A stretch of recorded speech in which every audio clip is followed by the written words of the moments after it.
Welcome to Darideepa counselling guide channel. ಇವತ್ತು KE ಒಂದು ಹೊಸ ಲಿಂಕ್ ಮತ್ತು ಬೇರೆ ಬೇರೆಯ ಒಂದು ಡೌನ್ಲೋಡ್ ಲಿಂಕನ್ನು ಮತ್ತು ನೋಟಿಸನ್ನು ಇದು ರಿಲೀಸ್ ಮಾಡಿದ್ದಾರೆ. ಅದ್ರ ಬಗ್ಗೆ ನಾನು ಇವತ್ತು ಎಕ್ಸ್ಪ್ಲೇನ್ ಮಾಡ್ತಾಯಿದ್ದೀನಿ. ಫಸ್ಟ್ ನಾನೀಗ ನೀಟ್ನ ಒಂದು ವೆಬ್ಸೈಟ್ನಲ್ಲಿ ಏನು ಬಿಟ್ಟಿದ್ದಾರೆ ಅಂದರೆ KE UGCET 2025 verification slip download link ಅಂತ ಬಿಟ್ಟಿದ್ದಾರೆ. ಇದು ನೀವು ಇಲ್ಲಿ ನೋಡ್ಬೋದು. ಈ ಥರ ಒಂದು ಲಿಂಕನ್ನು ಅಪ್ಲೋಡ್ ಮಾಡಿದ್ದಾರೆ. ಇದು ಮುಂದಿನ ಪ್ರೊಸೆಸ್ ಮತ್ತು ಏನು ಅನ್ನೋದು ನಿನಗೆ ಆಮೇಲೆ ಅಂತ ತಿಳಿಸ್ತೀನಿ. ಈಗ ನೆಕ್ಸ್ಟ್ ನಾವು ಎಲ್ಲಿಗೆ ಹೋಗೋಣ ಅಂದರೆ CET ಒಂದು ವೆಬ್ಸೈಟ್ಗೆ ಹೋಗೋಣ.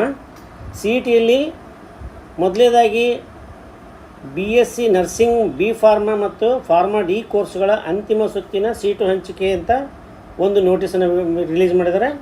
ಮತ್ತು BSc ನರ್ಸಿಂಗ್ ಮತ್ತು ಫಾರ್ಮಸಿ ಕೋರ್ಸ್ಗಳಿಗೆ B ಫಾರ್ಮಾ ಮತ್ತು ಫಾರ್ಮಾ D ಮತ್ತು ಸೀಟ್ ಮ್ಯಾಟ್ರಿಕ್ಸ್ಗಳಿಗೆ ಒಂದು ಸೀಟ್ ಮ್ಯಾಟ್ರಿಕ್ಸ್ನ ರಿಲೀಸ್ ಮಾಡಿದ್ದಾರೆ. ಮತ್ತು BSc ನರ್ಸಿಂಗ್ ಮತ್ತು ಫಾರ್ಮಸಿ ಇವೇನದಾವಲ್ಲ, B ಫಾರ್ಮಾ ಮತ್ತು ಫಾರ್ಮ್ D ಇದ್ರದ್ದು ಒಂದು ಅಂತಿಮ ಸುತ್ತಿನ ಆಯ್ಕೆ ಲಿಂಕನ್ನು ಕೂಡ ರಿಲೀಸ್ ಮಾಡಿದ್ದಾರೆ. ಸೊ ನೀವೀಗ ಏನು ಮಾಡ್ಬೇಕಂದ್ರೆ ಈ ಸೀಟ್ ಮ್ಯಾಟ್ರಿಕ್ಸ್ನ ನೋಡಿಕೊಂಡು ಈ ಲಿಂಕ್ ಓಪನ್ ಮಾಡಿ ನೀವು ನಿಮ್ಮ ಒಂದು ಏನು ಇದು ಇರುತ್ತಲ್ಲ ಆಪ್ಷನ್ ಎಂಟ್ರಿ ಮಾಡಬೇಕಾಗುತ್ತೆ. ಸೊ ಅದಕ್ಕಾಗಿ ಅವರು ಒಂದು ನೋಟಿಸನ್ನು ರಿಲೀಸ್ ಮಾಡಿದ್ದರ ಬಗ್ಗೆ ನಾನೀಗ ಎಕ್ಸ್ಪ್ಲೇನ್ ಮಾಡ್ತೀನಿ. ಸೊ ಇದರಲ್ಲಿ UGCET 2025 BSc nursing, B pharma, pharma D ಕೋರ್ಸ್ಗಳಿಗೆ ಅಂತಿಮ ಸೀಟು ಹಂಚಿಕೆ ಇದು ಕೊನೆಯ ಬಾರಿಗೆ ಆಗಿರೋದ್ರಿಂದ ಇದಕ್ಕೆ ಅಂತಿಮ ಸೀಟು ಹಂಚಿಕೆ ಅಂತ ಹೇಳಿದ್ದಾರೆ.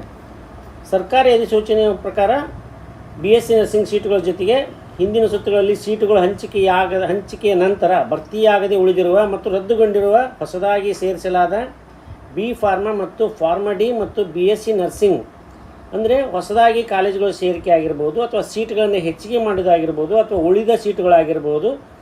ಇವತ್ತು ಯಾರಾದರೂ ರದ್ದುಪಡಿಸಿಕೊಂಡ್ರೆ ಅಂಥ ಸೀಟುಗಳನ್ನು ಈಗ ಒಂದು ಸೀಟು ಹಂಚಿಕೆಯನ್ನು ಪರಿಗಣಿಸಲಾಗುತ್ತದೆ. ಕಾಲೇಜುವಾರು, ವರ್ಗವಾರು, ಕೋರ್ಸುವಾರು ವಿವರವಾದ ಸೀಟು ಮ್ಯಾಟ್ರಿಕ್ಸನ್ನು KE ವೆಬ್ಸೈಟ್ನಲ್ಲಿ ಪ್ರಕಟಿಸಲಾಗುತ್ತದೆ. ಹಿಂದಿನ ಸುತ್ತು ಅರ್ಹತೆ ಯಾರ್ಯಾರು ಇದಕ್ಕೆ ಭಾಗವಹಿಸಬೇಕು ಅಂತಂದರೆ ಹಿಂದಿನ ಸುತ್ತಿನಲ್ಲಿ ಯಾವುದೇ ಸೀಟುಗಳನ್ನು ಹಂಚಿಕೆ ಮಾಡಿಕೊಳ್ಳದ, ಅಂದರೆ ನಿಮಗೆ ಹಿಂದಿನ ಸುತ್ತಿನಲ್ಲಿ ಯಾವುದೇ ಸೀಟು ಹಂಚಿಕೆ ಆಗಿಲ್ಲ, ನೀವು ಹಾಗೇ ಇದ್ದೀರಿ ಅಂದರೆ ಅಭ್ಯರ್ಥಿಗಳು ಹಾಗೂ 3/10/2025 ಸೀಟು ರದ್ದುಪಡಿಸಿಕೊಂಡಿರೋ ಮಾತ್ರ.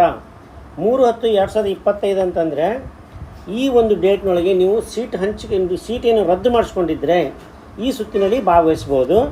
ಮತ್ತು ಅಂತಹ ಆಸಕ್ತ ಅಭ್ಯರ್ಥಿಗಳು BSc ನರ್ಸಿಂಗ್, B ಫಾರ್ಮಾ ಮತ್ತು ಫಾರ್ಮಾ D ಕೋರ್ಸ್ಗಳಿಗೆ 3/10/2025 ಸಂಜೆ ಅಂದರೆ ಇವತ್ತು ಸಾಯಂಕಾಲ 4 ಗಂಟೆಯಿಂದ 6/10/2025 ಬೆಳಗ್ಗೆ 11 ಗಂಟೆವರೆಗೆ ಹೊಸದಾಗಿ ನೀವು ಚಾಯ್ಸ್ ಎಂಟ್ರಿ ಮಾಡ್ಬೋದು, ಆಪ್ಷನ್ ಎಂಟ್ರಿ ಮಾಡ್ಬೋದು ಮತ್ತು ಆದ್ಯತಾ ಕ್ರಮದಲ್ಲಿ ದಾಖಲಿಸಿ ಈ ಸೀಟು ಹಂಚಿಕೆಯಲ್ಲಿ ನೀವು ಭಾಗವಹಿಸ್ಬೋದು.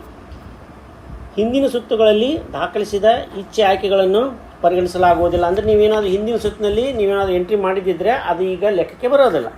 ಸೊ ಇದಕ್ಕಾಗಿ ನೀವೇನು ಮಾಡಬೇಕಂದ್ರೆ ಕಾಷನ್ ಡೆಪಾಸಿಟ್ ಅಂತ 10,000 ರೂಪೀಸು ಪಾವತಿಸಬೇಕಾಗುತ್ತೆ. ಇದನ್ನು ಹೊರತುಪಡಿಸಿ ಉಳಿದ ಎಲ್ಲ ಅಭ್ಯರ್ಥಿಗಳು ಅಂದರೆ ಪಾವತಿಸಿ ಯಾವುದೇ ಸೀಟು ಹಂಚಿಕೆ ಮಾಡಿಕೊಳ್ಳದಿರುವವರನ್ನು ಹೊರತುಪಡಿಸಿ ಉಳಿದ ಎಲ್ಲ ಅಭ್ಯರ್ಥಿಗಳು ಈ ಸುತ್ತಿನಲ್ಲಿ ಭಾಗವಹಿಸಲು ಆಸಕ್ತಿ ಇದ್ದಲ್ಲಿ 10,000 ರೂಪಾಯಿ ಕಾಷನ್ ಡೆಪಾಸಿಟ್ ಆಗಿ ಪಾವತಿಸಿ ಭಾಗವಹಿಸಬೇಕು. ಅಂದರೆ 10,000 ರೂಪಾಯಿ ನೀವು ಪೇ ಮಾಡಬೇಕಾಗುತ್ತೆ. 10,000 ರೂಪಾಯಿ ದಂಡ ಪಾವತಿಸಿ ಸೀಟು ರದ್ದುಪಡಿಸಿಕೊಂಡಿರುವ ಅಭ್ಯರ್ಥಿಗಳು ಮತ್ತೊಮ್ಮೆ ಕಾಷನ್ ಡೆಪಾಸಿಟ್ ಪಾವತಿಸಬೇಕು.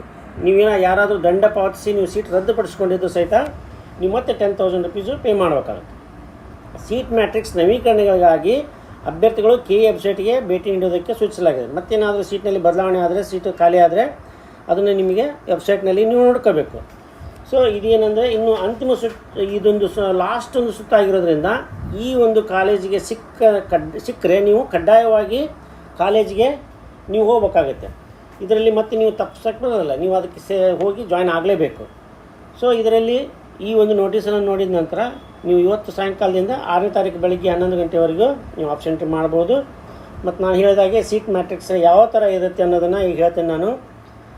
ಸೊ ಇದರಲ್ಲಿ B pharma seat matrix, D pharma D ಮತ್ತು BSc nursing additional seat matrix ಮತ್ತು BSc ನರ್ಸಿಂಗ್ ಸೀಟ್ ಮ್ಯಾಟ್ರಿಕ್ಸ್ ಈ ಥರ ಒಂದು 4 ಟೈಪು ಸೀಟ್ ಮ್ಯಾಟ್ರಿಕ್ಸನ್ನು ಕೊಟ್ಟಿದ್ದಾರೆ. B ಫಾರ್ಮಾ ಸೀಟ್ ಮ್ಯಾಟ್ರಿಕ್ಸ್ನಲ್ಲಿ ಎಷ್ಟು ಸೀಟ್ ಇದೆ ಅಂದರೆ ಉಳಿದಿರೋದೀಗ 2AGಯಲ್ಲಿ 2 ಸೀಟು, 2ARನಲ್ಲಿ ಒಂದು ನಿಮಿಷ,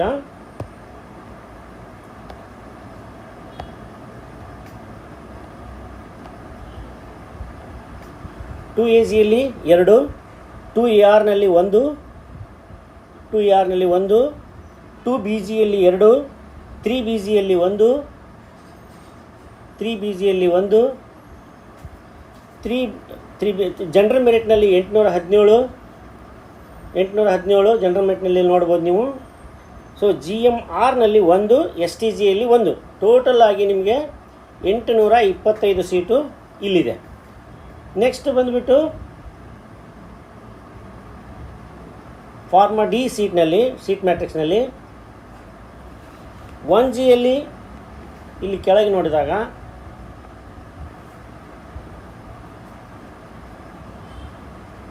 1Gನಲ್ಲಿ 1 ಸೀಟು, 3BGಯಲ್ಲಿ 1 ಸೀಟು, 3BG 1 ಸೀಟ್, 3BKನಲ್ಲಿ 1 ಸೀಟ್, 3BKನಲ್ಲಿ 1 ಸೀಟ್, GMRನಲ್ಲಿ 6 ಸೀಟ್, GMHನಲ್ಲಿ 2 seat, GMR total 1 seat, total 13 ಸೀಟುಗಳು ಈ ಒಂದು ಫಾರ್ಮಾ ಡಿಯಲ್ಲಿ ಇದೆ. ಇನ್ನು BSc ನರ್ಸಿಂಗ್ ಹೆಚ್ಚುವರಿ ಸೀಟ್ನಲ್ಲಿ ಒಂದು ನಿಮಿಷ,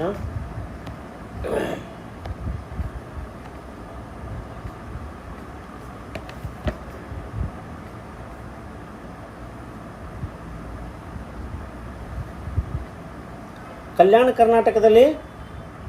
ಕರ್ನಾಟಕದಲ್ಲಿ 464 ಸೀಟ್ ಇದೆ, ಇಲ್ಲಿ ನೀವು ನೋಡ್ಬೋದು. Next rest of Karnataka all ಕ್ಯಾಟಗರಿನಲ್ಲಿ 1231 ಸೀಟ್ ಇದೆ, ಇಲ್ಲಿ ನೋಡ್ಬೋದು. ನೆಕ್ಸ್ಟ್ ಈ ರೆಸ್ಟ್ ಆಫ್ ಕರ್ನಾಟಕ ಅದರ್ಸ್ ಮತ್ತು ಸ್ಪೆಷಲ್ ಕ್ಯಾಟಗರಿಯಲ್ಲಿ 553, ಇದು ಟೋಟಲ್ ಸೀಟ್ ಆಗುತ್ತೆ ಈ 1784. ಬಟ್ ಇದನ್ನು ನಾವು ಇದರಲ್ಲಿ ಮೈನಸ್ ಮಾಡಿದರೆ ನಮಗೆ ರೆಸ್ಟ್ ಆಫ್ ಕರ್ನಾಟಕ ಮತ್ತು ಸ್ಪೆಷಲ್ ಕ್ಯಾಟಗರಿಯಲ್ಲಿ, ಅಂದರೆ ಸ್ಪೆಷಲ್ ಕ್ಯಾಟಗರಿ ಮತ್ತು ಅದರ್ಸ್ ಕ್ಯಾಟಗರಿಯಲ್ಲಿ 553 ಸೀಟುಗಳು ಖಾಲಿ ಇದೆ. ಇದಕ್ಕಾಗಿ ನೀವು ಆಪ್ಷನ್ ಎಂಟ್ರಿ ಮಾಡ್ಬೋದು. ನೆಕ್ಸ್ಟ್ ಇನ್ನೊಂದು last one BSc nursing seat ಮ್ಯಾಟ್ರಿಕ್ಸ್ನಲ್ಲಿ ಇಲ್ಲೊಂದು ನೋಡ್ಬೋದು.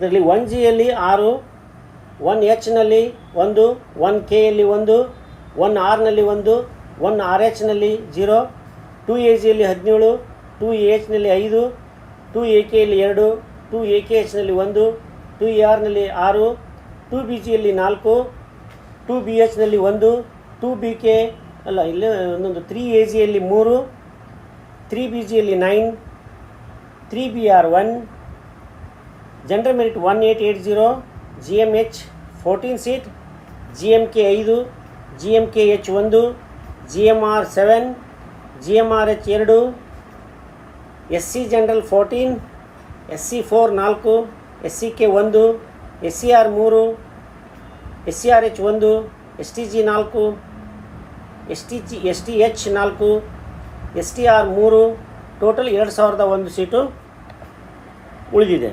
ಸೊ ಇದಕ್ಕೆಲ್ಲ ನೀವು ಆಪ್ಷನ್ ಎಂಟ್ರಿ ಮಾಡಲಿಕ್ಕೆ ಲಿಂಕ್ ಬಿಟ್ಟಿದ್ದಾರೆ. ಸರಿಯಾಗಿ ನಿಮಗೆ ಬೇಕಾದಂಥ ಕಾಲೇಜುಗಳನ್ನು ಚೆಕ್ ಮಾಡಿ, ಸಿಕ್ಕರೆ ಹೋಗಲೇಬೇಕು, ಆ ಥರ ನೋಡಿಕೊಂಡು ನೀವು ಆಪ್ಷನ್ ಎಂಟ್ರಿ ಮಾಡಿ. ಸಿಕ್ಕ ಮೇಲೆ ನನಗೆ ಈ ಕಾಲೇಜ್ ಬೇಡವಾಗಿತ್ತು, ನನಗೆ ಗೊತ್ತಿಲ್ಲದೆ ಹಾಕಿಬಿಟ್ಟೆ ಅಂತ ದಯವಿಟ್ಟು ಯಾರು ಹೇಳಬೇಡಿ. ಸೊ ಇದು ಇವತ್ತಿನ ಮೆಸೇಜ್ ಆಗಿತ್ತು ನಿಮಗೆ. ಮತ್ತು ಮುಂದಿನ ಅಪ್ಡೇಟಿಗಾಗಿ ಸಬ್ಸ್ಕ್ರೈಬ್ ಮಾಡಿ, ಶೇರ್ ಮಾಡಿ, ಲೈಕ್ ಮಾಡಿ, ಕಮೆಂಟ್ ಮಾಡಿ. Thank you.